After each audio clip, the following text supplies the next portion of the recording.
right, good morning, everybody. I'd like to call our meeting to order. Thank you so much for joining us this morning for a regular meeting. And at this time, I would like to ask Supervisor Botello to join us or lead us in the Pledge of Allegiance. Ready, salute. I pledge allegiance to the flag of the United States of America and to the republic for which it stands, one nation under God, indivisible, with liberty and justice for all.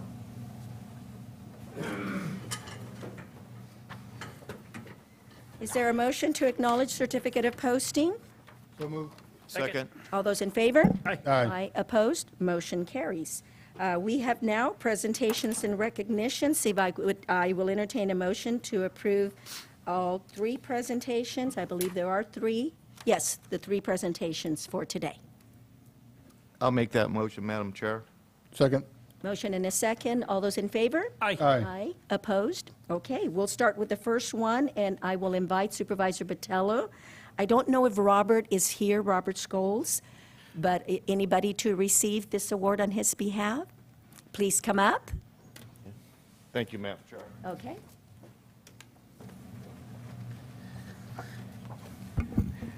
I'm a little bit sorry that Robert wasn't able to make it here this morning, but my sister Sherry, who happens to be the chair of the CAB board, the Community Action Board, is here to accept, and hopefully he'll make it to the next meeting to really accept the appreciation that District 2, myself, and the full Board of Supervisors have for him. You know, one of the benefits of being a county supervisor is working with real amazing people.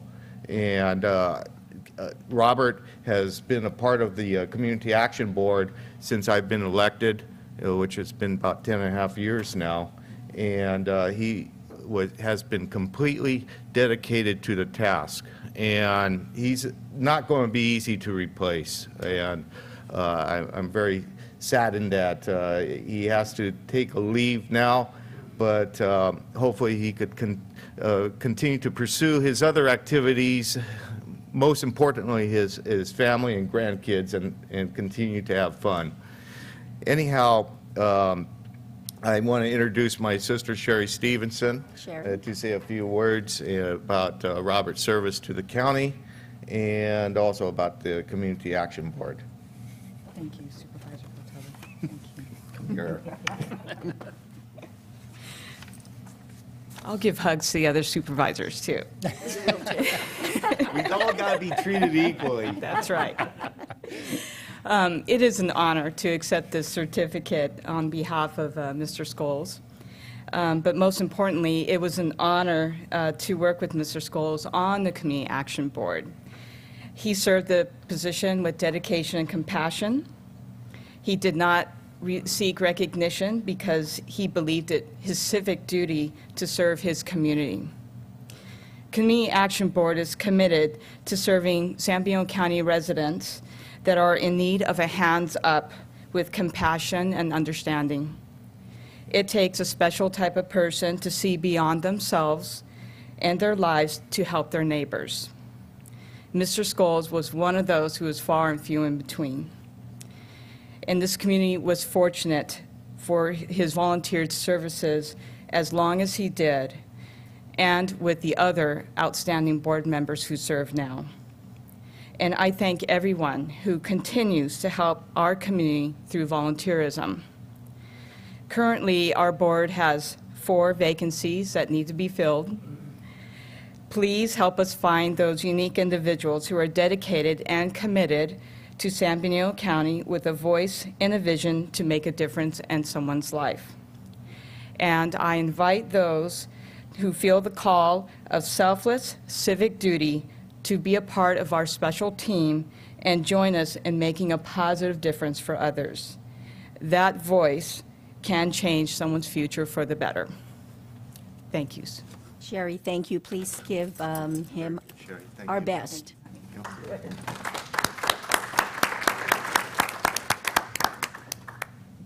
Okay, the second one is a certificate of recognition to Mr. Kenneth Nattel. I'm not sure that he's here. He is. He's here. Please come up and join us. And Supervisor Rivas, if you could go up and present that.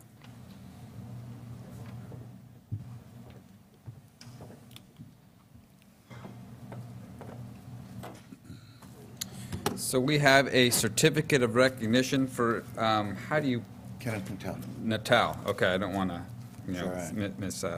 mispronounce it, but we certainly appreciate your service to the county in the Public Works, the department, for more than 7 years that you've served the residents of this county. So on behalf of the Board of Supervisors, we thank you so much. You're more than welcome to say a few words if you'd like. No? No? All right. Well, thank you for your service.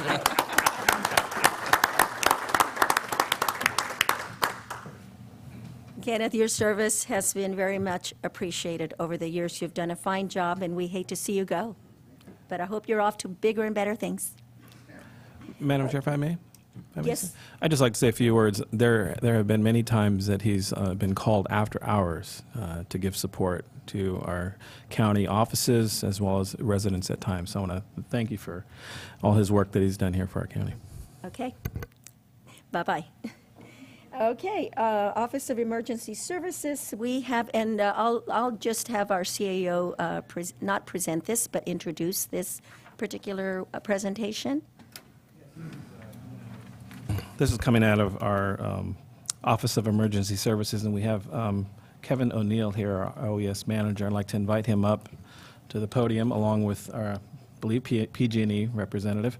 And this is in regards to a check by PG&E in the amount of $3,000 to San Benito County Office of Emergency Services to be used for Community Emergency Response Team CERT. So we have Kevin here. Kevin? Good morning, Madam Chair, members of the board. I have been with OES for about 15 months now. During this time, we established what's called a Community Emergency Response Team, more commonly known as CERT. I believe most of you are fairly familiar with this. It's very common across the country, and I've also spoken at intergovernmental and fire protection meetings about it. The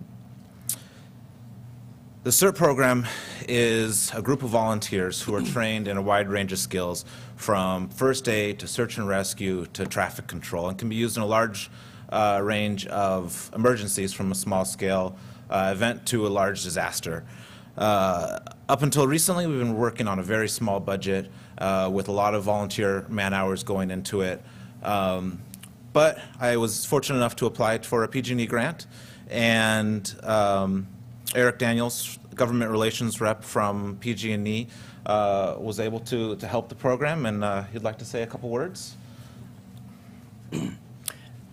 Madam Chair, members, Eric Daniels with PG&E. I want to thank you. At PG&E, safety is our #1 priority for our customers as well as for our employees. And when disaster strikes in a community, your volunteer workers that come to the rescue and to the aid during those times need to be properly clothed and properly trained.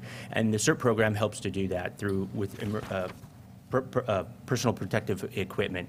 And that's what this grant is based to help provide to those volunteers, and we're pleased to be able to help your county become even more safe during times of emergency, and we want to continue with that work. And so I have a large check to present. If I can indulge you to do a photo op, I'd love to have that. Okay, what I told Eric is that we'll just stand up here with a check. You may stand right here in front. He needs proof to show that he did actually do it.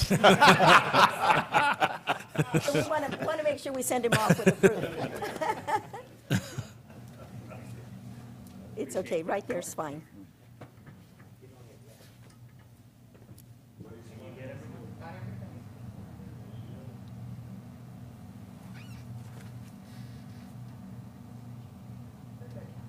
Okay, thank you so much. Thank you. Thanks, Bert. Good seeing you. Yeah, thank you so much for that, and we will certainly put it to good use.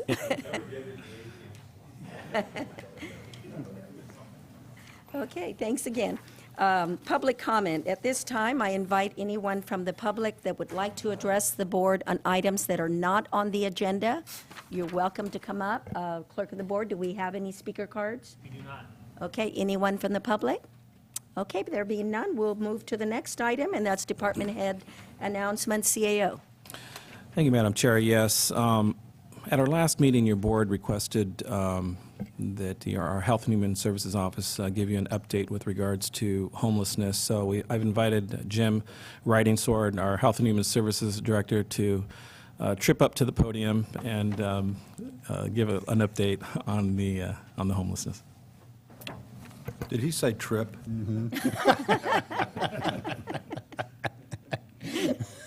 At least I didn't fall flat on my face. so. You did. Good morning. Well, since your last meeting, we're continuing to move forward on the issue of homeless services in San Benito County. We have taken all of the items that you have commented on to us and brought them back to the Homeless Services Committee and to the work group that's working on these issues. We plan to review all of these issues and come back to the board for your action in September, probably your second meeting. And just one update, one of the items that you approved last time was the approval of submission for funds under what's called intergovernmental fund transfer. And so we, since then, have received notification that we will get those funds. That will mean an infusion of about $150,000 per year or more into San Benito County and federal funds that will be earmarked for homeless services operations. So, thank you. Madam you, Chair, Jim. I have a Yes. question for the director. So, 150,000 of that will be earmarked for homeless services. Do we have a total annual cost of what we could anticipate what those services would run? We are looking at that right now. I had our consultant, Jose Vasquez, he's looking at that. We've submitted that information to some federal consultants that we're working with to review that. So by the time we get to September, we should have a pretty strong number on that and also a timeline for the board to, to know what it's going to take for us to move out from here.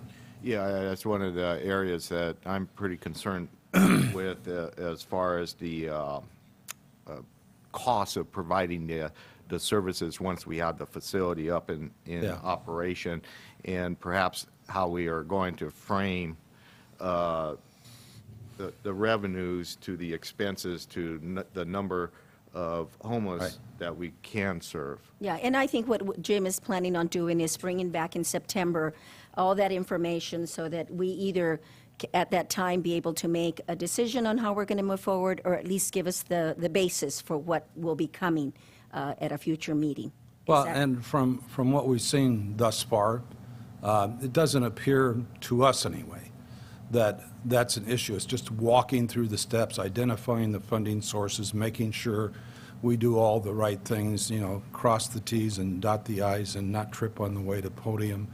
And, so we feel confident that that this is a really nice down payment on what needs to be done, and that the additional funds will be there when we get to that point. Well, I'm pretty excited about Yeah. that part of it right now. So Okay, thank you, good. Jim. Yeah. Thank Okay, you, Jim, thank and we you. look forward to the next presentation from you. Madam Yes. Chair? Oh. Jim, it's my understanding that the $1.5 million, that, Yes.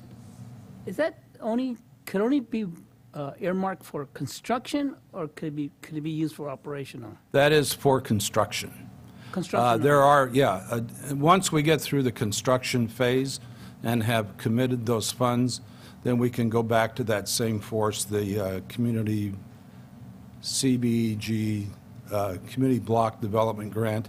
And there is a section of that that allows us to then apply for what's called program funds, which can be used for operations. Okay. But we need to kind of walk through the steps to get there, Yeah, so, we're okay? walking through 'em. All right, Thank you, Jim. We Yeah. appreciate that. Thank you. Okay. Madam Chair? CAO? Yes. So I guess actually, it's not, it's more for Ray than Jim. So the full-blown agendized update will be on the 22nd of September? That's our plan right now. Okay, as opposed to the 8th in September. Yeah, we just wanted, we just kind of need a couple of weeks. And that's fine, I just want Yeah, to we make just certain want to be of- sure that when we come back to the board, that we've really had some thorough, more thorough discussion and can bring back to the board, because we think it's time to come back to the board and say, here's these 4 or 5 or 6 recommendations that you need to act on so that we have something in place that's going to be ongoing, and we have set a direction, and we are committed to using the funds that we have. Okay, thank you, Jim. Thank you, Madam. Okay. Okay, thank you, Jim. I think Okay, we're good thank to you. go. All right. Our second item on our agenda is out of administration. Wanted to update the board that we did have a board retreat last Tuesday, and out of the retreat, we felt it was a fairly good retreat. We highlighted a lot about technology, future advancements, and what direction the county should go in. And we discussed, in particular, the ERP system, the Laserfish, Nova system out of the clerk's office. We also discussed fiscal neutrality and policies. And including that, we also talked a little bit about economic development. So those particular items, we're going to be coming back to the entire board to discuss that. And one in particular is economic development. We're going to talk a little bit about that today. But soon we're going to be coming back to discuss policies, to discuss a certain direction we want to go with the clerk of the board, with their system, and the need for that. So just want to let the board know that. It was a healthy discussion. If anybody wants any information with regards to it or recap of it, just please see me. I'd also like to introduce out of our new formed department, RMA department, our new director of RMA. His name is Brent Barnes. I encourage you to go ahead and step up to the podium. I'd like to highlight a few things with regards to Brent. He comes with a wealth of experience. He has a bachelor's in urban planning. He is a licensed professional planner since 1996, an AICP member since 1985. He has a master's in business administration from the University of Laverne. He also is a president of American Planning Association, chapter president, Council for American Planning Association, and governing board, American Planning Association. His professional background is in he's been a director of business planning, a director of statewide planning and research. He's also been a senior project manager and transportation planning program leader, So he has a wealth of experience, and we're excited to have Brent Barnes on board. So I'd like to introduce him to the board as well as the public. Brent? Okay. Thank you. Welcome. Good morning. Thank you very much, ladies and gentlemen. Thank you. There are a couple of other things that are not on the recent experience that I would like to bring to your attention as well. I'm a California native, and although I hail most recently from New Jersey, my wife is from New Jersey, and so we moved there to be near her family, and it's not quite as strange as it might seem to have left California to go to New Jersey. But I'm delighted to be back home. My family is in Watsonville and Monterey, and I grew up in Sunnyvale back when it looked like Hollister. There were cherries and apricots there.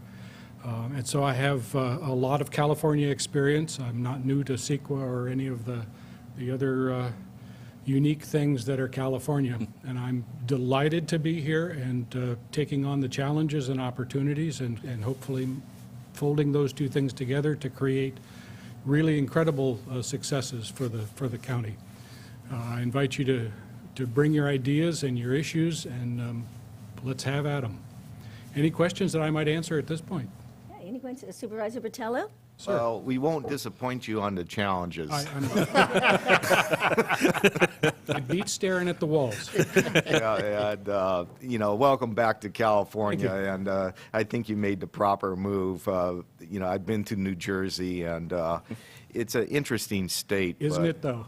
Nice place to visit. From the governor on down. Yeah, that's right. Yeah, anybody else? Madam Yes, Chair. Supervisor De La Cruz? Welcome aboard, and I'm batting for both Supervisor Rios and myself, that, we do have roads, we do have issues as So much I've as heard. the other supervisors. However, I can vouch for you right now, we don't want any of those CSAs in our district. Okay, I'll keep that in mind. Keep that in mind.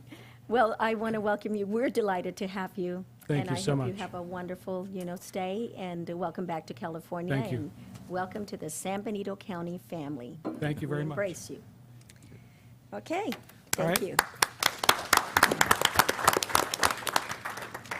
We have another one out of administration. We have coming from our management analyst, Sarah Fontanos. She's going to update the board with regards to San Justo, as well as Nash Road, a discussion that occurred yesterday at the city council.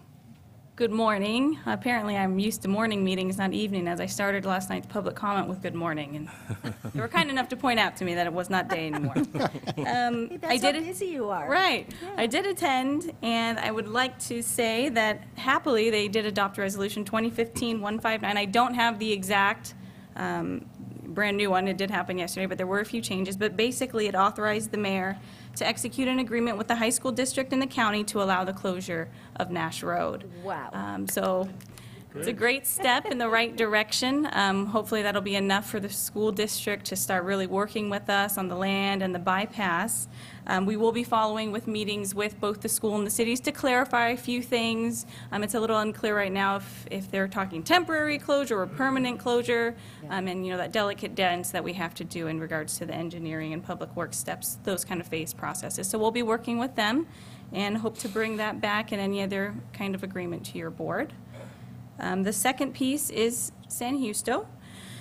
Fun things happening. So towards the end of August, I'm hoping to bring out Supervisor Bertello and Munzer to San Justo Reservoir, along with some Fish and Wildlife staff and staff from the Bureau of Reclamation. We recently, probably about a month ago, got an email from the Bureau stating that NEPA had been, it's not complete, but the public comment period is being wrapped up. And as you recall, NEPA was that final EIR process we were waiting for on the federal side, which will really allow us to move forward. And it's already started some moving pieces. For example, Michael from the Bureau has contacted us to try to discuss what recreational opportunities could be out there with the water open and with the water closed. That will be a topic of conversation that we have towards the end of August, is what that looks like and what the funding structure will be if the water is not open to recreation. We'll also be, I've been working with our field representatives and through Ray for state and federal reps regarding funding. I do want to update the board that we'll be looking at two very different pieces. One is the cleanup, the $3 million of money that we need to actually clean it up, and then start looking at things so that when we actually have a recreation plan, where will that funding come from as well? And there's lots of opportunities for grants for that piece with boating and waterways. If you do own a boat, you may recall that registration did increase as part of mussel management eradication plans. So lots of different moving parts in regards to funding and planning, but very excited that we are actually getting some movement from the federal side. So that's all. Sarah, thank you. That is really good news. Actually, it's a little hopeful for the San Justo Reservoir, and certainly very hopeful for the Nash Road and the plans closure and temporary or not, but to move forward with our resource, with our regional park.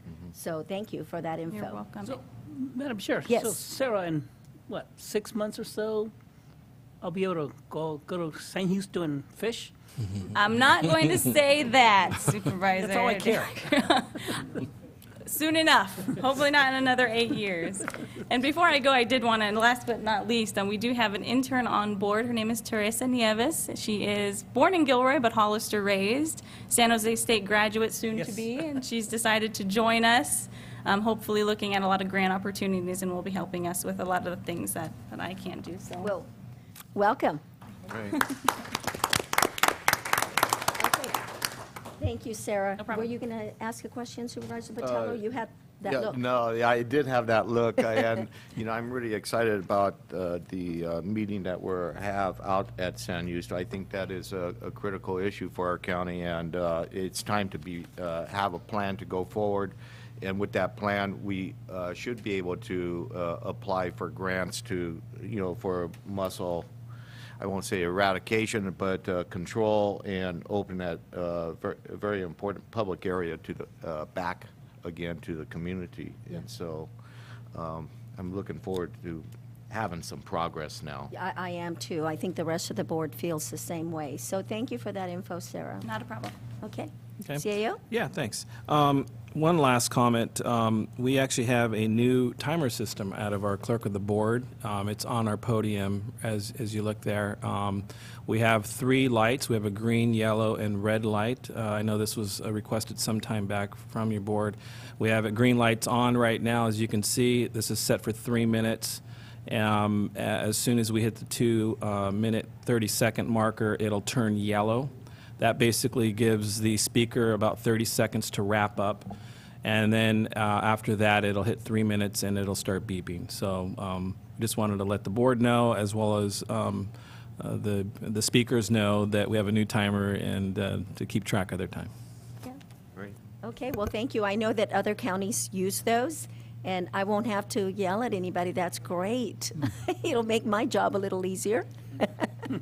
Okay, well, thank you. Anything else? No, that's it. Thank you. Okay, we'll go to the board announcements, and I'll start with Supervisor De La Cruz. None today, Madam Chair. Thank you. Okay, Supervisor Rivas. Supervisor Munzer. Thank you, Madam Chair. The only thing I have is driving in this morning, I said hello to the crossing guard at the Tres Pinas School because Tres Pinas School started. I got stuck behind a school bus as the kids were getting on, headed, and then ended up being behind that school bus for a while.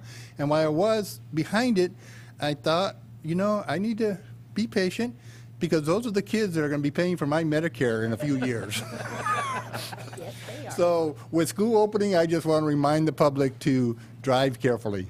Thank you, Madam Chair. Thank you, Supervisor Munzer. Good message. Supervisor Patello. I just hope Medicare is still around when I retire. But I don't have a whole lot to report. I've been on vacation for 2 weeks, which I haven't done a whole lot, which I think to some people's estimation, that's good government. But I did receive a number of calls in my district and concerns about the construction that's the maintenance that PG&E is doing on their gas pipeline and the taking of some of the native trees. And I did have a conversation with the PG&E governmental representative, and they're willing to work. And I think they've had conversations with our Public Works and Planning Department to replace those trees and maybe develop a tree banking program, which would really benefit the county as far as replacing the trees that they're taking out and for our parks and so forth. And so I'm going to try to pursue that with our staff and with the board to make sure that happens. And hopefully that's a mitigation that is helps, the situation a bit. So I think that's generous on PG&E's part, and we should take advantage of such a program. Yes. Thank you. Okay. And to follow that up, I met with Eric, and I know that Joe, our Public Works, also met with him, and there is a plan, and they are discussing it. So, yes, we will be benefiting from that partnership. So, and I want to just say that I have been invited, along with staff, to participate in a panel, and the invitation came from the Chamber of Commerce, Lunch with Leaders, and that is tomorrow, where we will be in a panel to discuss the sales tax initiatives that may be coming. Sarah is going to be joining me. Is Sarah still there? She's not, but she will be joining me, and I know Supervisor Patello, you're welcome to join as well. Yes, because I wasn't sure, and you may want to say whether there's an opening for another supervisor, but I just thought that I would invite you if there is. So. Okay, well, all right. But I will talk to him later, and if there is a space in the panel just to have more county representation, I'll find out and let you know. Okay, thank you. Okay, and we did, and along with that, we had a very healthy discussion at Intergovernmental regarding the sales tax initiative as well. Sarah was kind enough to bring us even more information. You can never have enough information regarding how we're moving forward with sales tax. And I think what came out of that more than anything is that we have to have, as a city and a county, a common vision. Because if we're going to go to the voters, we'll be going probably at the same time. And even though we will be in different ballots, we need to make sure that the vision is clear and as common as possible. The next thing is that I received a letter from the Consulado General de Mexico, and this is an invitation. They will be having on August 31st, which is a Monday, a Labor Rights Week. And that is, I have rights in the workplace type of event. And they want to share with us that they have provided information and services to more than 40,000 nationals and followed up on 3,000 cases during Labor Rights Week in the past. So if anybody's interested in attending, I already RSVP'd and unfortunately will not be able to be there, but certainly others are welcome. So, and then the last thing is that I have received some phone calls, and I will be talking to Joe and Mr. Barnes regarding some issues on San Felipe Road. And that has to do with semis that are parking on San Felipe that are creating an unsafe view of traffic for some of the residents that live in Dunville. So I just want, their idea is to maybe put up signage that no parking for these big trucks. So I'll be talking with you regarding that, and hopefully we can address their concerns and those issues. So, okay? And that should do it. So we'll move on now to consent agenda. Yes. Microphone, please. Thank you. Thank you, I appreciate it. You mentioned about sales tax. I was wondering, do we know when the city's going to do their sales tax? We do not. That is still, they're in the same position that we are, that there will be further discussion, further, decisions that'll be made in public with, during their council meetings, just as we plan to do in the future. Okay. Okay? Because I want to make sure that if we're going to do it together, it's done in the same time and we have the same time period in terms of education and all the other. Yeah, and that conversation will continue with them and coordination. Thank you, Madam Chair. Okay, you're very welcome. Consent agenda, any board members want to remove any items on the consent agenda? Supervisor Botello? Yeah, and they probably could be handled on the same question, 14 and 15. 14 and 15, okay, we will pull those two. Supervisor Munzer? No? Supervisor Rivas, Supervisor De La Cruz? No, Okay. none, Madam Chair. I will be pulling item number 17 only because I saw an error and I just wanted to correct it. And it's minor, but it's still just for clarification, I'm going to pull it. Anybody from the public, would you like to pull any items on the consent agenda? Okay, 14, 15, and 17 will be pulled. I will entertain a motion for the remaining consent items. So moved, Madam Chair. Motion and a second. Any further discussion? All those in favor? Aye. Aye. Opposed? Motion carries. Supervisor Botello, item number 14, we'll take that one first. Okay, thank you. Joe, I get, we do need this equipment, and we talked about it before. Is this going, but we're paying one check one time to the dealer. Did they have any type of financing, like 0% for 5 years? I know that's how I buy my tractors, and this way we keep our money in our account a little bit longer, or? That is a really good question. I know that we've looked at leases for some of the other equipment that we're looking at purchasing.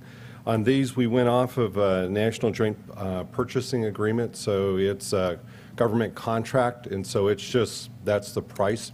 We did look at, because there is a vendor for the Caterpillar out of Salinas, we are buying there, and then John Deere's also in Salinas, but they would not deal with us as a part of the pricing for the mower, John Deere tractor. So we went and basically felt it was a better deal to go through and get the better price and kind of move on. Oh, okay, that's fine. And then the second question I have, because it's more of a benefit to Mr. Barnes and our new Public Works superintendent, is with this additional equipment, are we be able to put 2 crews, or 3 crews mowing instead of 2 and try to get that process through the county done quicker? Or is one of the tractors is being phased out? So there's actually the mower that's with today's actions is for our parks. And one of the things we realized is we are now buying land for the regional park. We need to maintain that, mow it, as well as being able to better serve the historic park and Vets Park.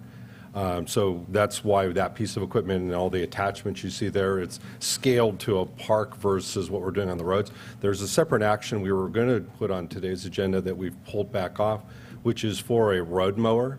And that is recognizing that with the changing it's getting more difficult with the traffic on the roads to be out mowing, and then just the windows that we have to go through and mow because of temperature, those sorts of things. Having some extra capacity is really critical for us to meet our needs for protecting our residents for weed.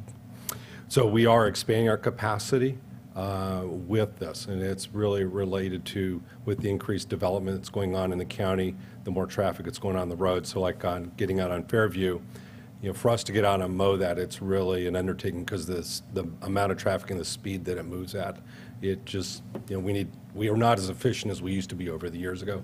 So we need to go through and give ourselves a little bit more capacity that way. So answer is yes, it will give us more capacity.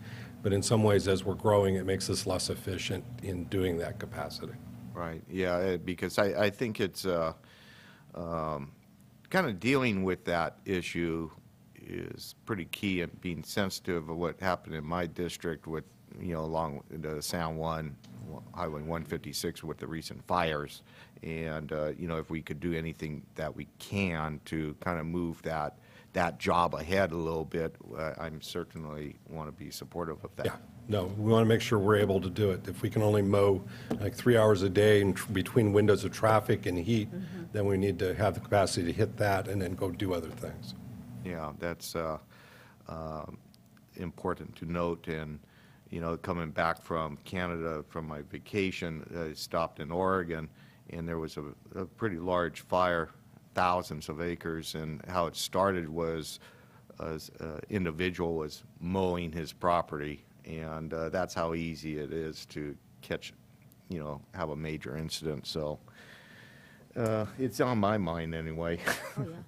Yeah. Thank you. But actually, that is an important point, and as we go forward, it's one of the things to think about, we're going to have to deal with from a staffing standpoint, because as we expand mowing, and if we have 3 crews mowing, that means we also have a truck with water with it, which is under the state regulations, because we did go through and set a hill on fire this year, out mowing, and trying to do the right things. And CDF had to come out with the airplane. And that's a natural thing. It happens with it, as public agencies are mowing, trying to go through and keep it down. There is some risk with it. We try to stay on top of it. We just bought a new water tank to fit in one back of our trucks to give ourselves more capacity. And, even with that, we did have a water crew out there that was attacking it, but it takes off quick if you get the winds going. Yeah. Any other questions of Joe? Supervisor Dela Cruz? Yes, thank you, Madam Joe. Hey, Joe, I see here that the sales tax is, it's 8.5. They're just like a vehicle, right? It's where you reside. That's my understanding, but because it's equipment, I want to make sure that it actually, so you'll notice the not to exceed amounts, I left a little bit of margin on the top there. Okay. Just as we're dealing with the sales tax, vehicles definitely comes back to the county, it's based on where it's used. Yeah. With heavy equipment and off-road equipment, the way the law is written, it's a little bit goofy, so I wanted to make sure, it, Okay. Well, we could say it's a vehicle, Save $1,180. well, I'm not planning on spending that money unless I have to, but I wanted to just make sure when the invoices came in, we were perfect. All right, thank you. Thank you, Madam Chair. Okay. Any other questions? Any questions from the public on item number 14? Okay, I'll bring it back for a decision. I'll move for approval of item 14. Second. Motion and a second. Any further discussion? All those in favor? Aye. Aye. Opposed? Okay, motion carries. Item number 15. It kind of fell under the same line of questioning, so Okay. that's So I have no they further were answered, questions. okay. Yeah. Anyone from the public want to comment on item number 15? Okay, I'll bring it back. Move to approve item 15. Second. Okay, motion and a second. Any further discussion? All those in favor? Aye. Aye. Opposed? Motion carries. And then item 17, there's just a small error on page 195, Byron.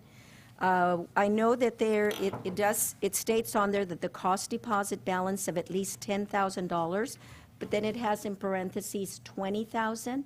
Want to make sure that we put in the right amount. Is it 10 or is it 20? One deposit is 10, the other is 20, and I'll make sure that gets corrected. Okay, so, yeah, so just make sure that, just so that they're clear on the developer's side. Okay? Any comments from the public on this item? Okay, I'll bring it back, and I'll make a motion that we approve item number 17 per staff recommendation with the correction on page 195. That's my- Second. There's a motion and a second. All those in favor, I'm sorry, any further discussion? And I'm not sure if I invited the public on this item, did I? If I didn't, you're welcome to comment. Okay? All those in favor? Aye. Aye. Opposed? Motion carries. All right, we'll start with our regular agenda. If you did receive a supplement to this agenda, and we are putting this supplement as item number 18A before item 18 with probation department. So 18A, CAO Espinosa. Thank you, Madam Chair. Yes, this item on our agenda, as I mentioned a few minutes ago, with regards to a healthy discussion at our board retreat, we discussed economic development, and we're here today to receive a presentation from one group in particular, and we have Melinda Casillas here to kind of give us a recap. I wanted to give the entire board a recap of what we discussed at the board retreat to kind of highlight a few points. So, Melinda, if you may. Good morning. Good morning. At our board retreat last week, one of the topics of conversation was economic development. The title of that presentation had to do with opportunities, obstacles, and options. One of the options that we listed and subsequently recommended to your board was that we provide funding to local agencies that dedicate a lot of their resources towards economic development within San Benito County. Also, at the board hearings for fiscal year 15-16, the board allocated $25,000 under their economic development program. At that time, two local agencies came forward requesting funding in the amount of $10,000 apiece. One of those agencies was San Benito County Chamber of Commerce, and the other was the Monterey Bay Economic Partnership. Your board requested that they come back to your board and give a presentation on, update their activities, and also how their funding requests would benefit San Benito County in the area of economic development. We invited both organizations to be here today. Julie from San Benito Chamber of Commerce is here to give you an update as to the activities of the chamber. And then unfortunately, the Monterey Bay Economic Partnership, due to a scheduling conflict, was not able to be here today. What we would like to do with your board approval is we'd like to go ahead and have Julie make her presentation, and subsequently you can approve, amend, or deny her request for funding. And then we would like to have Monterey Bay Economic Partnership come back on September 8th to give you the presentation to you on their activities. And then again, you can approve their, amend or deny their funding. So unless there are any objections or any other questions or comments, I'd like to have Julie come up and give her presentation. Before we move forward with that, I just want to make sure that we're okay with moving, with having the Monterey Business Bay Economic Partnership. I had it, for the following meeting, which would be September the 8th, if I'm September correct. Are there, Supervisor De La Cruz? Yes, Madam Chair, why can't we hear the presentation and then hold off to the next presentation and then make a decision after hearing both presentations? So make the decision on both You're on right. September the 8th, Yeah. even though we will hear the presentation absolutely. today. Yeah. We can do that as well. We have options. Supervisor Patello? Yeah, and, I certainly don't want, I know it's an effort to come out for Ms. Vieira, but I'd like to have the presentations together, it's all fresh in my mind, but if she wants to make a little presentation right now, I'm not objecting to that, but it'd be great if she was here on the 8th as well. And is there anything, talk about EDC or, coming back to maybe funding the Economic Development Council to some capacity, or have they expressed any interest? So in preparation for the board retreat, I did send a message to the EDC asking them, from their website, there wasn't a lot of information that I could gather. And I did send them a message, try to get in contact with them to provide some information so that I could use in putting together the retreat, and I did not receive any responses back. However, yesterday I did receive an email from Christina Wyatt Chavez asking about them. So I'm not really sure Okay. if they're, from what I understand, there's not any staff, but there is a board of directors. However, they did not present any information during budget hearings either. Yeah. And Supervisor Patello, there are still some board members, that you're right, they don't have staff, but there's still some funding within the Economic Development Corporation. So we need to have that discussion to decide how we're going to maybe support it, or what recommendations we may want to give to bring that back to life. So I think your questions and concerns are valid, and we do need to discuss that at length. Yeah, So- because I don't know if it's more feasible and a larger benefit if the EDC was working in partnership with the Monterey Bay Economic Council. Exactly.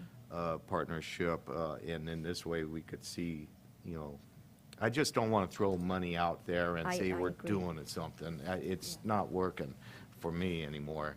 So I just want to have a strong accountability going forward with any amount of money. We're not talking about a lot of money, but it's still Yeah, but we something. want it to be well spent and make sure that Right. it benefits San Benito County. But I do believe that, that there's some ideas out there for reviving the EDC, and I think those ideas are great, and we do need to discuss it. So, yes. Thank you. Melinda? So I guess I need direction from your board if you want to come back, or if you want to go ahead and allow Julie. Well, it sounds to me like we have, there's a desire to continue it, or to bring it back as an agenda item on the 8th. Okay. Supervisor Patello would like to hear them both again on that day, but in fairness to Julie, who is here today, have her come in, and we can decide after her presentation on whether we want to make a decision today or not on her. Okay. So, okay? Julie, we invite you.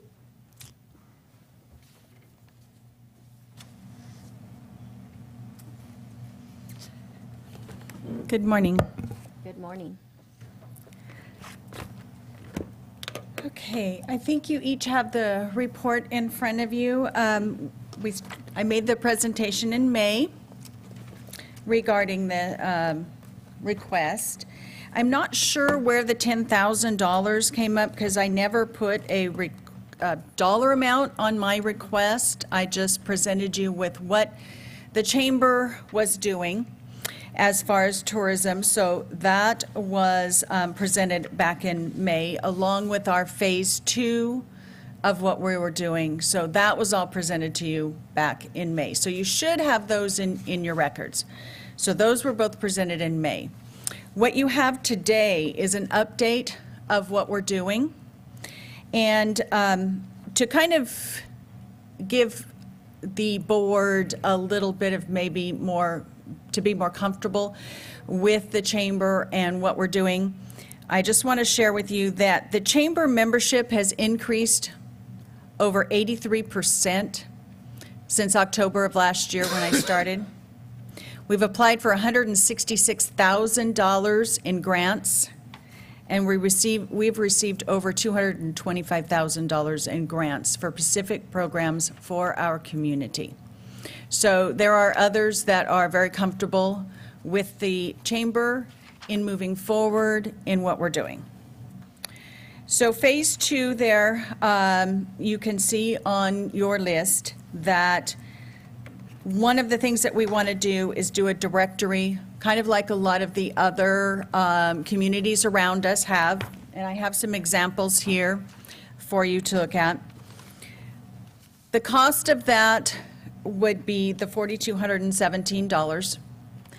That would include paid advertising that would cover part of that. This is an actual magazine that will be in hotels, that will go Silicon Valley, San Francisco, will reach outside of our area to talk about San Benito County and to show them what we have to offer. We've also entered into a contract with Redbeard Communications to take on the social media aspect, because as we all know, if we just sit around our own dinner tables and watch our kids and 20-somethings and 30-somethings and everybody's on social media. So we will have a 12-month program where they will develop content for San Benito County titled Discover San Benito County, California, because there is a San Benito County in Texas, and I get phone calls for San Benito County in Texas at the chamber. So we already have a Facebook page started. We will be on LinkedIn. We will be on Twitter, Instagram, and Pinterest. That is $5,100 for the 12 years, or 12 years. Oh, no, I'll be retired by then. 12 months, 12 months. We've also entered into talks with the National Park Travel Guide, specifically, bless you, specifically the one for Yosemite National Park. So for $4,496, we will receive social media pages. We will be in the National Park Yosemite Visitors Guide. 100,000 copies of those go out to Targets, Safeways, Barnes & Noble, and each one of these magazines, they figure, is read 3.5 times during its shelf life. So once it's purchased, it's read 3.5 times. So San Benito County will be in there. We will be on their social pages, on their website. We will have banners that feature different things within our community. We will also get targeted lead emails. So if anybody goes to the online version of this and they click on Monterey, Yosemite, Santa Cruz, San Luis Obispo, or San Benito counties, we will capture those emails so that we can do specific targeting. Email targeting towards those people who are looking to visit this area. So if they're going to go to Monterey, they can come here for the day or 2 days and go back to Monterey. So we have all of those targeted leads that we will have. Another thing that we are looking at is doing self-guided and walking tours, where you have an app for that.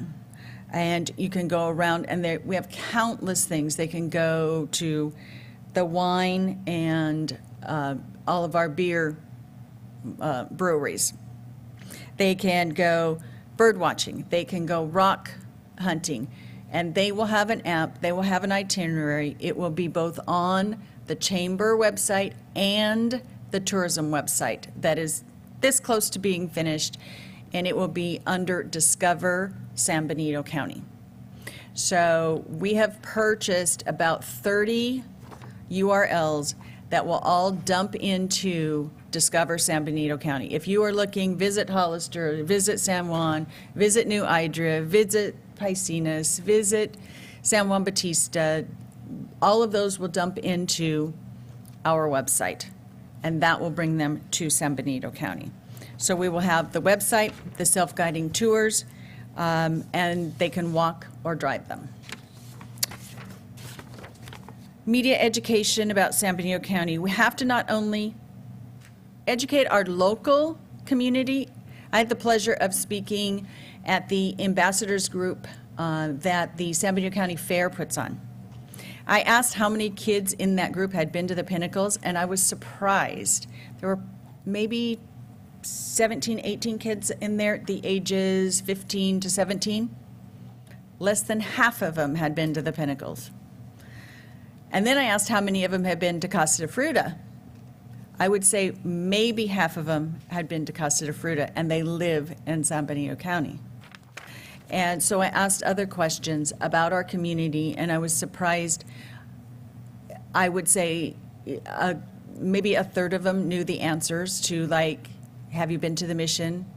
Can you tell me about San Juan Mission? Can you tell me about Bellado Park? Can you tell me, some of them could answer it and some of them could not.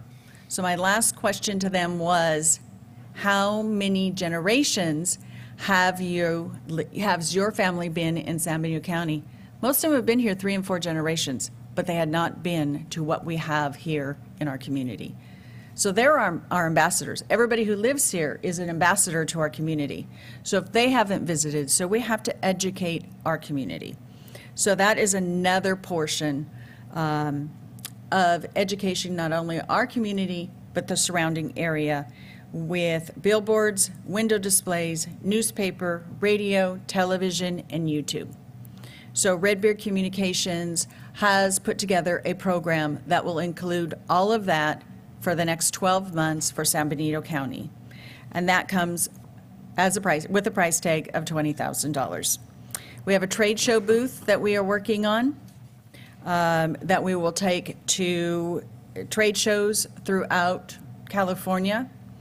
And that is also something that will give everybody an idea of what we have to offer in San Benito County.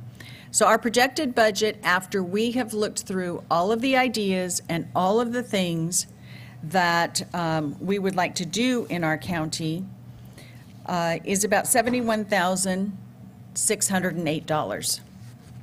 This also includes a job fair and business recruitment fair that is scheduled for April 21st of next year. To be held at the Vets Memorial Building, we will have seminars during that time to help. I just was at the city council meeting last night. They're having a hard time filling jobs. I don't know about the county, but there are a lot of businesses within our community who have openings who are having a hard time filling jobs. Those commuters that are going out of town, we need to keep them in town. We need to help improve their home life work balance by not having them on the roads.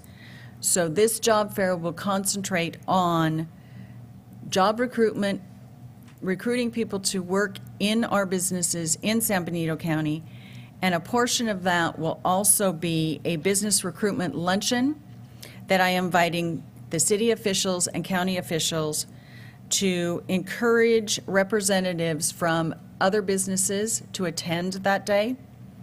Those who might be interested in expanding or relocating to San Benito County as part of our economic development for our community. So we have a lot of different parts running within the chamber. So I hope that, I would like the full 25 to come to the chamber. I know, that might not be on your radar. I was here today with my presentation and ready, and we've been doing this since May. I'm sorry that the other group was not able to make it, but I would really appreciate a decision today so that the chamber could move forward on some of these programs. If we don't have the funds, we will have to cut some of the programs because there just aren't the funds. So if I have to wait till September, that's putting some of these programs on hold, realistically, probably until after the first of the year, because you get to September, you don't have a decision, then you get into the holidays, so you're thinking about the first of the year before we can really implement some of these. So, do I have any questions? Yes, you said there's another San Benito County in Texas. How do we? Yes. How do we differentiate? I mean, if everything on the internet says San Benito County, I mean, how do they know it's California? and They not Texas? call our chamber thinking that I am the San Benito County Chamber in Texas. And, I mean, I have people asking me, and I've lived in this town, I won't say how many years, a long time. And they ask me for roads that I know we don't have, and they insist we do. And then I finally ask them, are you calling for San Benito County, Texas? And yes, they are. But I guess my question Yeah. is, we want to make sure that they know it's the California Right. San Benito County. Right. So, And building into our website and building into everything that we're doing on social media, we are making sure it says California. Okay, good. Somewhere within they're called SEOs, so somewhere within all of the articles and information that we have, we will have the word California built in there so that it drives them to our website. and maybe even discover In our San Benito information. County, California, Yeah. So that it's Yeah. specific, our county. Right. So, okay, And any then, question? Oh, I'm sorry. Oh, I'm sorry. And then also, I gave you a copy of what the logo for the tourism website is going to be. That is our California Condor. It's hand-drawn now. It will be more refined as we get it kind of nailed down what we want it to look like. It'll look more like everything in the right-hand corner with the colors. We're using the condor. We're using just about everything we can think of that our county is known for. So it will be a lot more defined. Very nice. Okay, any questions of Julie from the board? I guess I have a question if no one Sure. else does. Supervisor Patella? Thanks. Besides government support and chamber membership, what has the private sector, all these programs are absolutely needed. I think it's laid out very, very good. But there's a lot of private sector promotion. Has the commitment come also from the private sector? If I had a hotel or a winery, I would certainly be advertising in the magazine or social media. And, how are they expected to contribute to this cause that really benefits? Right. And they are on the website that we have, the tourism website, there will be areas where they can advertise.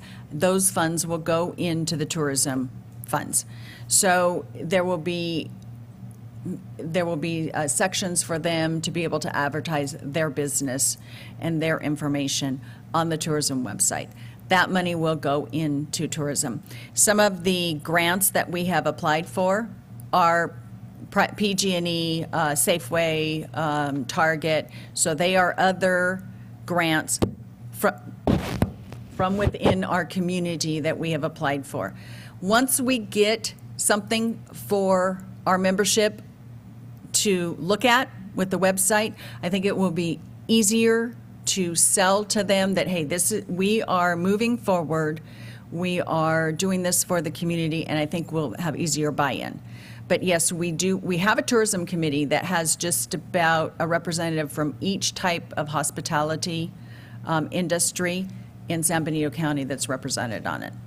So I think once they have to see something, people are visual, so they have to see something completed, and I think once the website is completed, then it will be easier to sell them and have them buy into the tourism area. Okay, any other questions, comments? Yeah, let me at this time invite the public if they have any questions or comments. Do you have any speaker cards? We do, Madam Chair. Marty Richmond. Okay. Marty? I have one of these timers at the city. Do I take the light bulbs out the same way I do at the city? Just the same timer? Now, Marty. If you touch them, it'll shock you. I'm sure it will. Marty Richmond from Hollister. I don't know if I can cover this in the time allowed, actually. I've been bombarding you with emails. Hopefully, they didn't all go in your junk pile. I hope you've been reading it. they've been collecting taxes for you, these businesses. The sales and use tax, as miserable as it is for our county, is bringing in like $4 million a year between the city and the county. And that doesn't count what goes to COG. That's another $1 million and change. So that's $5 million a year. They've been acting as your tax collector, if you ask what they contribute. Every penny that someone pays in sales taxes, and they're paying here between 7.5% and 8.5% generally, they can't spend. In other words, Target doesn't get the money, and the Pinnacles doesn't get the money. That anything goes through sales taxes winds up in somebody's coffers, either at the state or here locally. Now, we've got lots of problems, and I've written you about that because we're not bringing in enough money. But this is a big opportunity. As far as who you give the money to, I think it's very simple. Who has demonstrated that they're using it well? And I have to say, as a disclosure, I am a member of the Chamber of Commerce, but I do not sit on the board of the Chamber. I receive no compensation from the Chamber, and I don't have a business. I do it because I think it's the best way that we should go about funding what we need to do, because it's essentially invisible. I supported the concept, and I wrote about this, about the nodes, and I've had discussions with several of you individually, and I've had some email back and forth with some of you. And I really appreciate your responses and the fact that we can have an open discussion. Well, it's not open, it's an email discussion. It's kind of a Hillary Clinton discussion because it's on my personal email server. But that, take it into account, I think it's open because we are exchanging ideas. And you can use a lot more than 3 minutes to exchange those ideas. But we're not taking enough money in our sales and use tax. It's just that simple. Yes, the whole state has a problem. The whole state lost 4% of their sales and use tax per capita over the last 13 years. We've lost 11%. We start at the bottom and we lost more.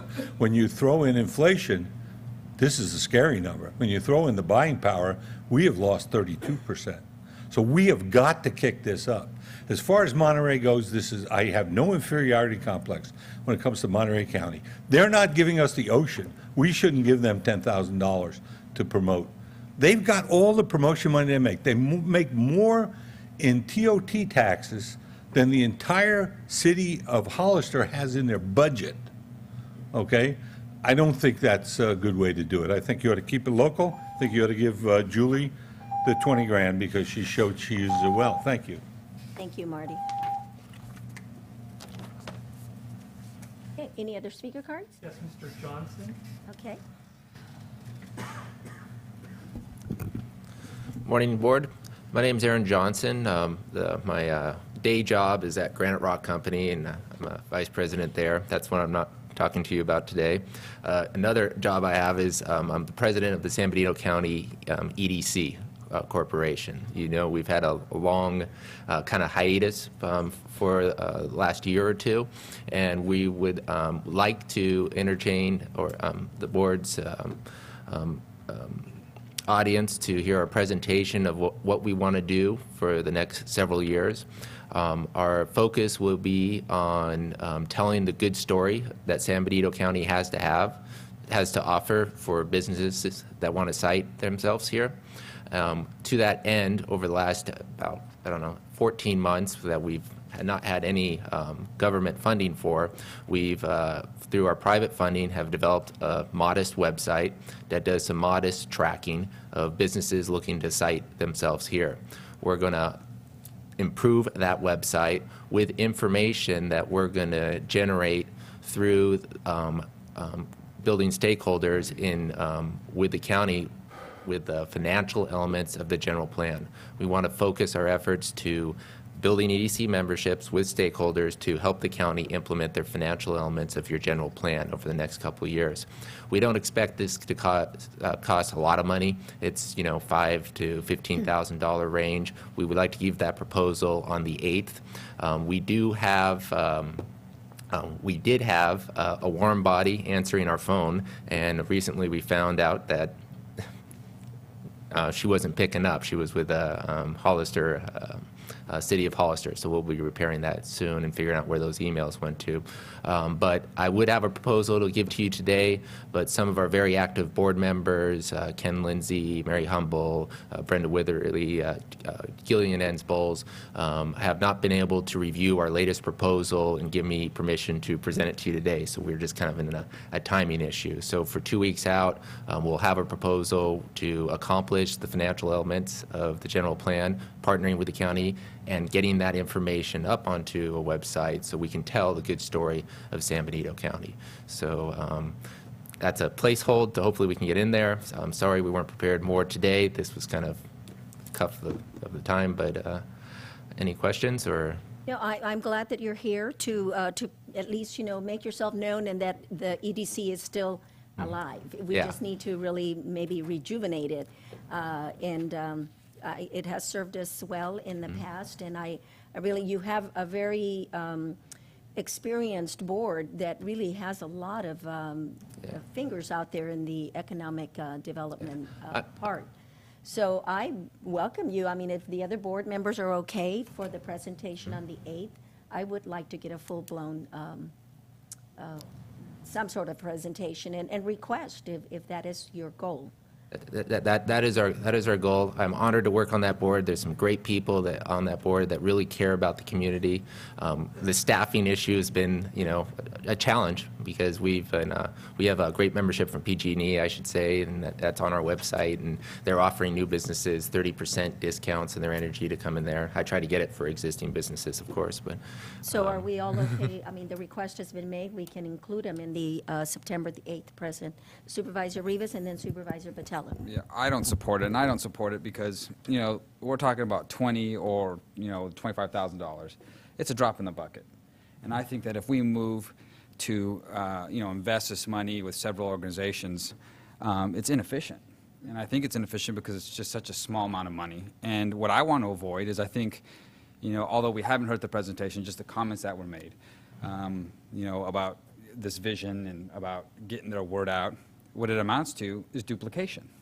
And I say that because I think that, as I've said in the past, I've been very impressed with the Chamber of Commerce, and I've been impressed with the work that they've done, the vision that Ms. Vieira has set, the work that that their members have been doing in the short time that she's been the executive, the director, from where the chamber was to where they are now is a substantial difference. And I think that it's prudent on our board to invest this money wisely. It's a small token. But if we, invest this money in several organizations, what are we really going to accomplish? I think that, we invest this money appropriately and we get the most traction from this money by investing it in an organization that's here today that is prepared, that's been doing the work, that has this, in my opinion, is this, a substantial plan, and I think that they deserve all the money. And then next year, I hope that would be an opportunity for other organizations to work together. I think that duplication is something that we need to avoid, especially when we're dealing with such a small amount of money. Okay. Thank you, ma'am. Supervisor Batella? Yeah, I don't disagree with Supervisor Rivas at all in any of his comments. However, I do have, concerns about investing in a more regional group with such a small pot of money. But I would also like to see from, the Chamber of Commerce and the EDC, because the EDC could be very, very valuable to our county if it's, a little bit more active, and it needs funding to be more active. But the development of partnerships, and that's one of the things that, I'd like to see more progress being made with the Chamber of Commerce and EDC and whatever other business groups that are out in our community to work together and utilize these, funds that are, coming from the county and in the two cities to develop those partnerships, working together on a common,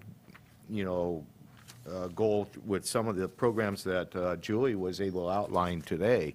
Rather than EDC work on their own website and chambers doing theirs. I think if if we're able to pull these groups together and, us with our funds investing towards that, it might make a better reach. So that's an area that I hope we could hear a little bit more about on the 8th and make our decision. Yeah, because I agree with you, and I don't disagree with you, Supervisor Rivas, that we don't want duplication. But if they can each offer something that they're doing, complement each other, then I wouldn't be opposed to it. But that comes with presentations and even measures. I hate to invest in something without getting something back showing what it is that we're accomplishing. Because you can be throwing money out there and never, receiving anything for the money you're putting in.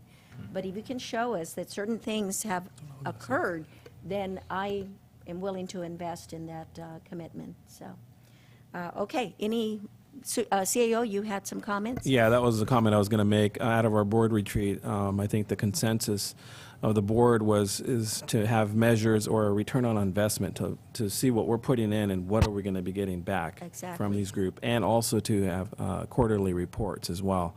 So I think that was the gist of that, and I just wanted to comment that. Yeah, thank you. And yes, those reports are essential for us to learn if our money, and even though you're right, it isn't a lot of money, but it can grow to be more money because we are attracting more business and more economic, opportunities. So, okay, anybody else? Well, Madam Chair, Ray, God, I should know this. How much money did we allocate for the budget? It was $25,000. Yeah. And I would agree with Supervisor Rivas to the extent that it has to be given to one organization. And I want afforded that opportunity at the next meeting to make my decision on which way I'm going to vote. I just can't dibble it among different groups. I just can't do that. Okay. I think it's a small amount of money, I agree, and I think we need to hear the presentations and then approve it on that day. So you'd like to wait until the 8th to make a decision? Yeah. Okay. All right, and I need to ask the public again if did you have any other speaker cards? No, Madam Chair. Okay. Eric, thank you. Did I call you by the right name? You can call me whatever you want if you give the EDC some money. my name's Aaron Johnson. I should point out one accomplishment of the EDC this last year is we did take the registration trademark for San Benito County EBC away from Texas, and we've copyrighted it and we own it. So I appreciate that. you. But thank you very much, and you will be welcome on the 8th to do a full presentation at that time. Anybody else from the public before we bring it back for either a decision or moving forward? Julie, I have a comment. Somebody was concerned about follow-up. I have to make a report because the city of Hollister has bought in.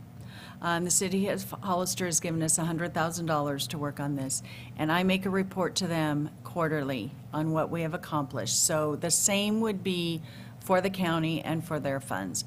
So there is a reporting that goes on. You are welcome to go down and visit Mary Paxton, and she has everything there that the funds have been used as far as tourism and what we're doing at the chamber. Thank you, Julie. Okay, it sounds like there may be a consensus to not make a decision today, but to bring it back on the 8th when we hear the other presentations. And Julie, you will be welcome to come back on that date, and then we'll have a full reporting out. Okay? Melinda, anything else to wrap it up? No, I think I understand. I think You I got have clear direction? Yeah. Okay, very good, Okay. thank you. Okay, thank you. Okay, then the next item is going to be item number 18, and CAO? Thank you, Madam Chair. Yes, this is coming out of our probation department. We have our Chief Probation Officer, Ted Brand, here to present to your board and request of your board to accept the local action plan that was approved by the CCP. In addition to that is authorizing a 1 FTE probation officer and a 1 FTE office assistant, 3 funded by AB 109, and also authorize the chief probation officer to negotiate with CSDC to establish a location, a community transition center. So Ted, thank you. He has a PowerPoint presentation that he's going to present to you. Thank you, Ray. Madam Chair, members of the board. So you have a copy of the PowerPoint presentation in your packet as well. So this is the AB 109 Local Action Plan presentation. As a matter of review, AB 109 is criminal justice realignment. It took place on October 1st, 2011, when the state of California transferred responsibility for what they were calling their low-level offenders to the local jurisdictions, and that included both custody and supervision. They attached a level of funding to AB 109. The funding was intended to address the increased workload by both the sheriffs and probation departments and local jurisdictions, and develop systems in support of and can be used to develop systems in support of the entire criminal justice population. Just as a matter of course, the low-level offenders are not people, clients, offenders that you would think in general low-level. These are people that were low-level for their commitment offense. In my previous life, I had actually had what were called PRCS offenders coming back from state prison that had prior convictions of homicide, assault with deadly weapon, carjacking, stuff like that. We don't necessarily have all that level down here, but we do have that type of population that we're supervising in the probation department. The AB 109 also solidified what was called the Community Corrections Partnership. The Community Corrections Partnership actually started under SB 678 and was made by the Chief Probation Officer, presiding judge of the court, the district attorney, the sheriff, the public defender, a chief of police, the director of behavioral health, the director of health and human services, whatever department of employment you had, the superintendent of schools, a service provider providing services to this population, and the director of alcohol drug programs. Additionally, here at the CCP, we have a member of the Board of Supervisors, and also the CAO and representation. Also representatives from Gavilan College have joined us. The members that are highlighted in yellow on the PowerPoint slide with AB 109 have been termed the Executive Committee for the Community Corrections Partnership. This is the voting body legislatively that votes on the local action plan. As we went through this process this year, we had 3 goals for our budgeting. The one goal was to maintain any prior advancements from prior AB 109 allocations. So anything we had already done that advanced the criminal justice system and made the system more efficient, we'd work really hard to maintain any of that. Additionally, we wanted to increase the capacity of the criminal justice agencies to supervise, monitor, and treat the population, criminal justice population. And thirdly, enhance and provide services to the population that we're serving. Our local action plan actually had 2 pools of funding, if I want to call it that. But it's one single funding stream that comes down from the state every year. The first is a carryover pool of funds from prior year's allocations. What had occurred due to very conservative fiscal budgeting, and rightfully so, was that there's a significant pool of money that we had not spent. It's state allocated money. It's just kind of waiting for us to earmark. And we also have our annual allocation that we get every year. Of note, effective November 2014, due to Prop 30, the AB 109 allocation is now constitutionally protected, so the legislature can't really mess with it. So it will be coming to us every year from sales tax revenue. So the carryover funds totaled about $1.1 million. And the things we wanted to address and we're working towards and have been working towards were infrastructure here in the criminal justice system. There's an annual training allocation that we have and maintained. And what would be new for us is our day reporting type center. Looking at the infrastructure, one of the things that when I came down here I noticed is that we had a serious need, both the sheriff, Hollister Police Department, District Attorney's Office, and to a much lesser extent, actually, probation, had a need to increase technology. We're small enough that we don't have the luxury of having all the criminal justice agencies operating separately. And so, utilizing AB 109 funds, we were able to help fund the records management system and jail management system for the sheriff's office, case management system and computers for the District Attorney's Office, and partially support the vehicle cameras for Hollister Police Department.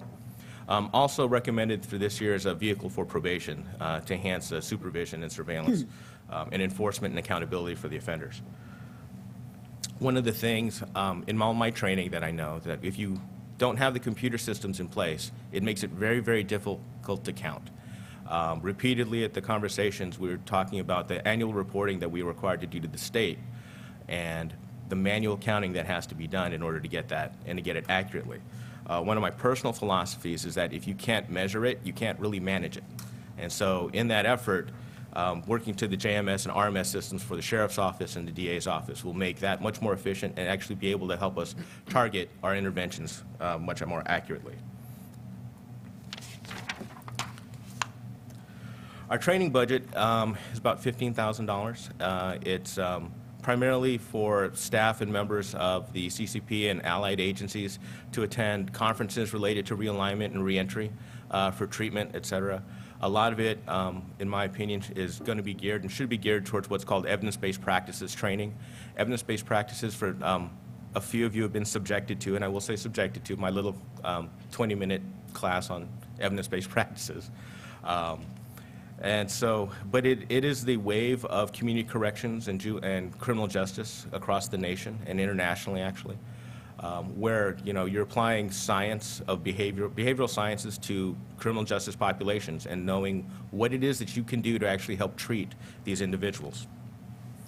The ultimate goal being, if someone gets involved in the criminal justice system and we know that they're going to be coming back out, we don't want them coming back. We don't want them hurting somebody else again. And so there are strategies and systems that you can employ to actually keep that from happening. One of those things that is known to actually work and has been shown in various models is what's called a day reporting center. A day reporting center here would be, having looked at models from Butte County, Merced, Alameda, Fresno, New York, even Allegheny County, Pennsylvania, which is Pittsburgh, noticing that how our systems operate and what we can do be able to put a day reporting center in place.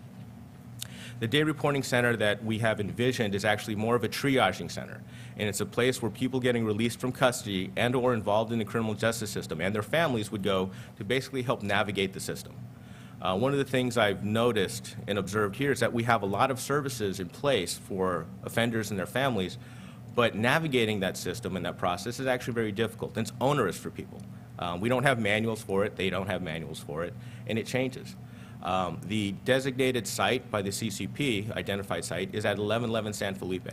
There's, in Suite 101, there's a office there which would be able to accommodate the day reporting center. There's classroom space, office space, where probation officers and treatment providers could actually meet with clients. We can provide classes there. The funding stream here of about $260,000 to build a day reporting center and put it together is for the renovation of the site, possible furniture, use of technology and computers, any equipment necessary, and pupillometry. In discussions with behavioral health, one of the barriers we tend to have is drug testing. It's actually rather difficult to have cross-gender drug testing. An avenue behind that is actually using pupillometry, where you're measuring the blood vessels in the pupil, and you take a baseline, and then for subsequent visits you come back and you'll be able to tell if the person had been using or not. It would greatly increase the efficiency for behavioral health care services and the probation department for drug testing.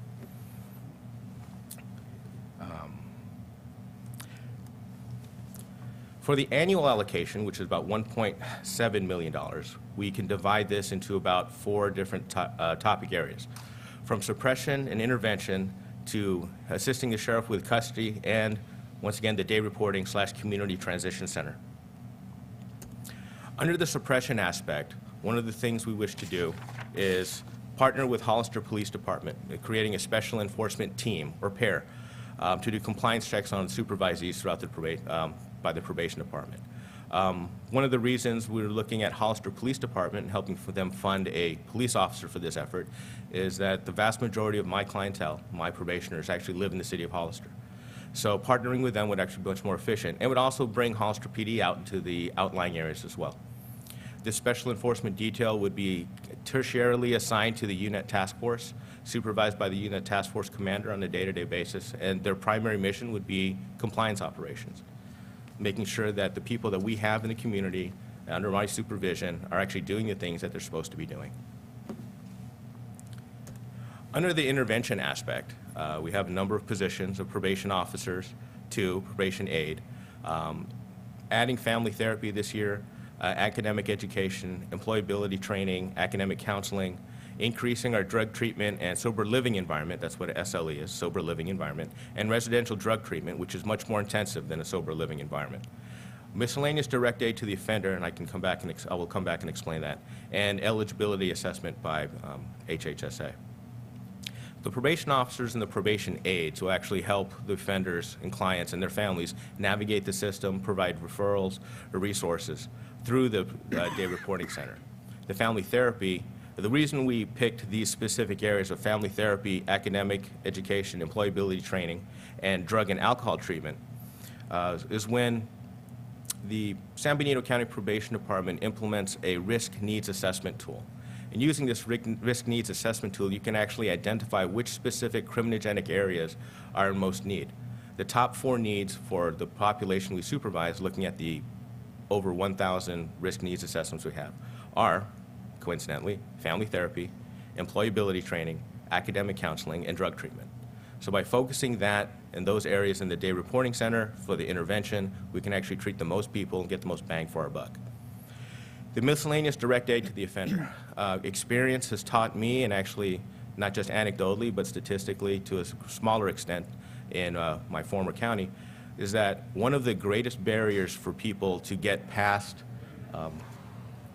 integrating in society is little things, like they don't have money to get a birth certificate, so they can't pay for a driver's license, so they can't get a job, so they can't start driving. I don't have the money, can't come up with the money for union dues, or I need work boots. And it's those little miscellaneous things that get people moving forward, and just giving them that little hand up, keeping in mind I still have in my other hand the handcuffs, so they know I'm helping, but I'm also going to hold them accountable. For the custody component, we have we're funding 2 correctional officers for the jail. This has actually steadily moved forward over past years, where we AB 109 previously funded correctional techs, understanding the increased need at the jail and the need for correctional officers with a higher level of training and expertise. We're also supporting the jail expansion project we have going on here, supporting electronic monitoring program as well to help release overcrowding in the jail for those that are appropriate for supervised release. And one of the things the sheriff and I are in discussion is developing a correctional program manager position, a half-time position, which will help offenders upon their release engage in treatment while in custody and come up with a reentry plan while they're leaving, and connecting them to the transitional center. Operation of the transition center would be with 1 office staff. This would be the kind of gatekeeper type of person. Helping this person in the plan would be the, not necessarily expert, but be knowledgeable of all the services available at 1111 San Felipe, because all the things will be co-located. And so they would be the triage person. They would also maintain the calendar for the classroom and any other programs be running through the Community Transition Center. Rent, utilities, office supplies. The hiring of a peer mentor guide, and this would be a part-time position. Usually it's an ex-offender, someone that has an immediate affinity with the client that we're supervising, to help break down those barriers. One thing I do know is that it's one thing for one of these offenders to hear something from me. I have a badge and handcuffs and all the other stuff. It's another thing to hear the same message, the same words from someone who's been there and done that and has turned their life around. And it's that positive mentoring, role modeling at the informal level that is actually very, very effective. We also have a small amount for miscellaneous supplies and expenses. Having implemented a number of programs over the years in my career, I know that invariably there will be something that I haven't planned for. Some small amount that we're able to address that issue with minimal barrier to make sure the project continues to move forward. So in a nutshell, that's the plan. It's a significant amount of money. One of the concerns I've had coming down here looking at the budget is it's the state's money, and unless we earmark it, it's just going to sit there. And my personal concern is unless we spend it, I'm afraid they're going to try to take it back. So that's just my kind of 2 cents behind the whole thing. So with that, I will note one thing on my staff report, and I will throw myself under the bus on this. On my staff report, under my recommendation on the second line, I recommend that we board authorize a probation officer. I failed to include the office assistant. However, it is correct on the AIT. Yeah. So, any questions?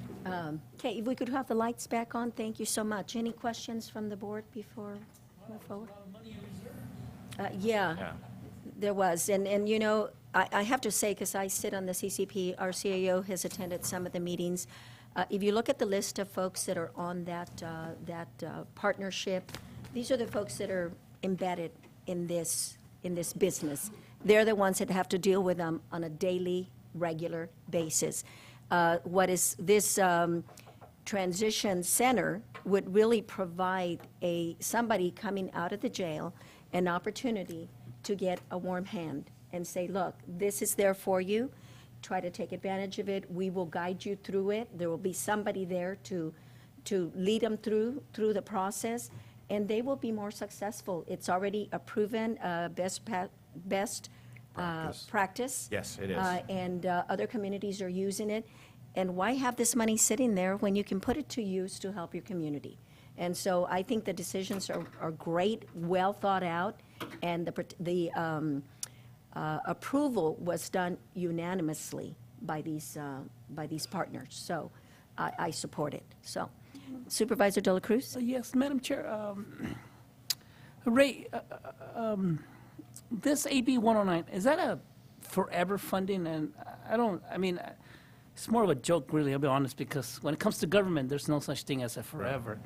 So is it something that's going to continue to go on for the next 5-10 years? Because I hate to see we're developing an empire. Sorry about that, Chief. No, we're no developing an empire, and then all of a sudden the state just cuts AB 109, and all of a sudden we're fighting, or we're talking about it during the budget process to allocate it from the general fund money. Well, I can tell you from my experience meeting with the CAOs within the state is the CAOs actually put a formula together, part of the RAC, and they put projections out for multiple years. Obviously, this funding was provided due to the population of the prisons actually reducing and actually putting the workload on the counties. So no better having the counties, the CIO in particular, Susan Mariolo from Santa Cruz, she was actually the one that took the lead. She was requested by Governor Brown to take the lead for that because the counties kind of knew where they're at, what the population is in the jails, and actually how the funding would be used. So there was a consensus by the group, by the CAOs within the state to move forward with the formula that was created. And really the plan is to have this ongoing, just because they're kind of moving some of the money from one area to another, and they're disseminating it down to the counties. So that's the plan. However, things can happen. But I believe that there's legislation, and Chief, you can tell us, you know, if I'm correct, that will protect this money and that it'll continue to funnel in for this purpose. So. Yes, there is. Following the passage of Prop 30, right? Now, not that couldn't change. No, but it can change. It can change. But one of the things behind this, and not to make light of it, but this is a dump job, right? So when AB 109 hit, the state prison system was under a lot of scrutiny. They were under the 3-judge panel to reduce their population. This was, even though they don't say it, honestly, it's been said before, I've said this publicly in other venues, that this is one of their strategies to help reduce their prison population. The funding stream that they've given it, when they do the math, when you really do the math, they do not provide the local counties what it costs them to house all these people and to supervise all these people. So anecdotally, in my opinion, my professional opinion, is that this is a stable funding stream. Because the alternative is to go back to the way how things used to be, where they would all become the responsibility of the state, and they wouldn't be able to afford it. See, Madam Chair, but the state has done that. I mean, what's the old saying? You're judged, or your character is judged by what your past performance is, and the state of California in the past has given us money and then pulled it underneath our feet, and we're stuck with the unmet mandate. And, it's a good cause, it's a good thing about AB 109, but I've seen it all the time, and I will hold reservations on that comment, Chief. I'd agree with you. I see it 5 years down the road, 10 years down the road, and there's another thing that nobody's talking about is the demand for food stamps, welfare assistance, public aid. I mean, some of that money should be going to those sections, because if we have families that used to live out in the prisons, outside the prisons, are now living in the communities where the members of the community are here today, and that's also a burden to our general fund funding too. Thank you, Madam Chair. Okay, you're welcome. Supervisor Munzer? Thank you, Madam Chair. Ray, if it's in here, I didn't see it, and I apologize, but are these positions that are being requested, are they deemed that if the funding goes away, then the position goes away, i.e. what we often do with Health and Human Services positions when they have a grant and then they hire someone? Is that wording in this? Excuse me. So look at the actual AIT under recommendations, second item. It is further respectfully recommended that the board authorize the addition of 1 FTE probation officer and 1 FTE office assistant 3 funded by AB 109. So that okay, means so that if those the positions funding, are funded by that. So, Okay, so that when gives that us some funding goes protection. away, those positions go So away. it gives us some protection? That's correct. Okay, thank you. Yeah. Supervisor Patella? Yes, I just want to state that your report today, Chief, was more than in a nutshell type report. I think it's a bowl of nuts. It was very comprehensive, and I appreciate the community corrections partnership on this local plan, action plan, and it's, like I said, it's very comprehensive, and I truly believe that, people, we have to give them a second chance and an opportunity to succeed. Sometimes it is as little as a pair of boots and some guidance from somebody that has been, made a mistake and has developed success after that mistake and able to be a contributing member of society. I shared, Supervisors De La Cruz's concerns about the cost of some of these programs, but the cost of people, keeping people incarcerated is tremendous. I think it's close to $50,000 a year now per prisoner. And if we could lower that population and, have them as productive folks in society, it's an investment worth taking, and this is a good step forward. And I appreciate taking the funds out of a checking account and spending them. And That's using our it. job. That's what we're supposed to do. Yes. So this is great. Thank you very much. Thank you, sir. And keeping, making sure that these folks are employable. You heard Julie say earlier that there are people, businesses out there, they can't find people to work for them. Training them to be able to be hired is a huge step in the right direction. Supervisor De La Cruz. Thank you, and the other side to that discussion, Chief, is that this is a good program, and I agree with Supervisor Patello. I never heard of actually creating like a miscellaneous funding account. That's great. Absolutely great, because a lot of times these members of the community come out without a job, $20 in their pocket, and sometimes they don't even have family members around them, and they're going to struggle with a high chance of repeating and going back. And for you to come up with outside-the-box thinking concept is a great idea. Ray, anyway, moving forward, whatever funds whatever allocation we do out of this AB 109, you got to put it in the fund that's being funded that way. So in the future, in 5-10 years, when a board of supervisors just gets the notice that there's no more money, Chief, then those are the positions that be going first. I want to make sure you don't commingle General fund positions and then AB 109 positions. Yeah, and we agree with that. I've actually missioned our management analyst, Melinda, on that. So all the positions that we've been actually creating over the last year with funded positions out of like AB 109 or some other funding, we're monitoring those positions and that funding. So we're going to keep an eye on that. You had another comment? Yeah, Madam Chair, one thing I also wanted to mention is out of that, really the state has given us the onus, has given us, the county, the probation officer, the CCP, the ability to tailor certain programs to benefit our county.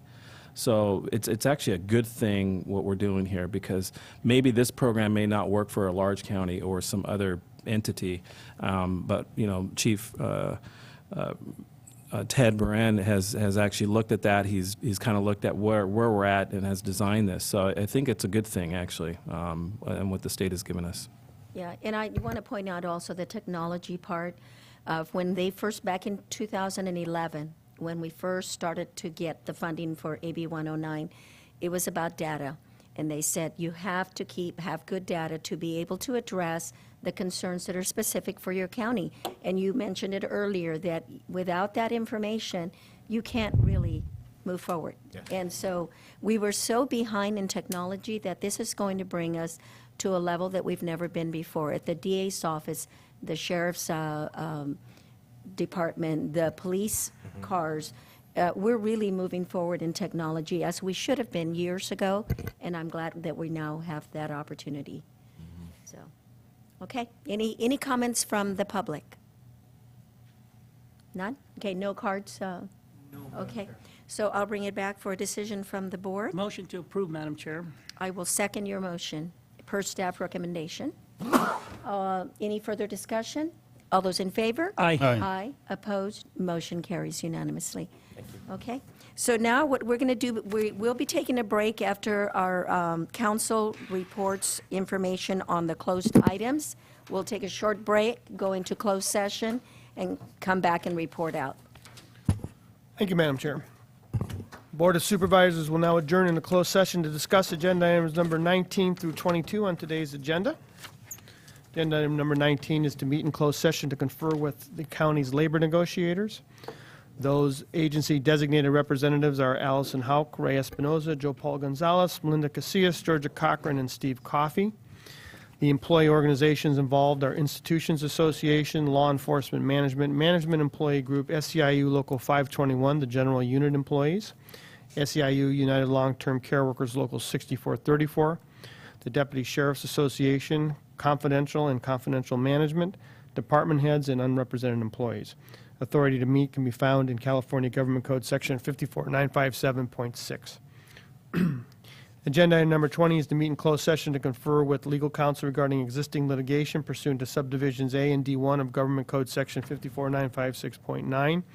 The case involved is the County of San Benito versus Christina M. Martinez et al., Superior Court of California, County of San Benito, under cause number CU-15-00063.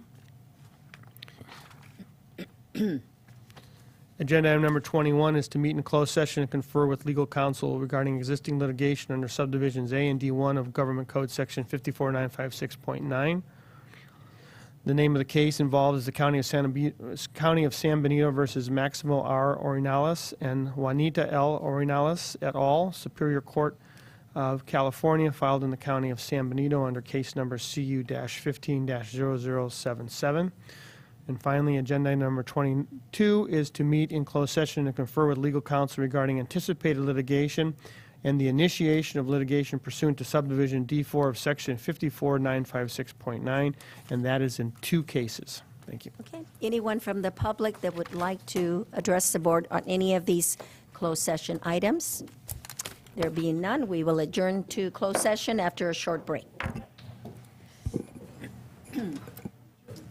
Yes, that was fantastic. I think it's a good program, and we'll put it on the ground. Oh, yeah. Look, that's good.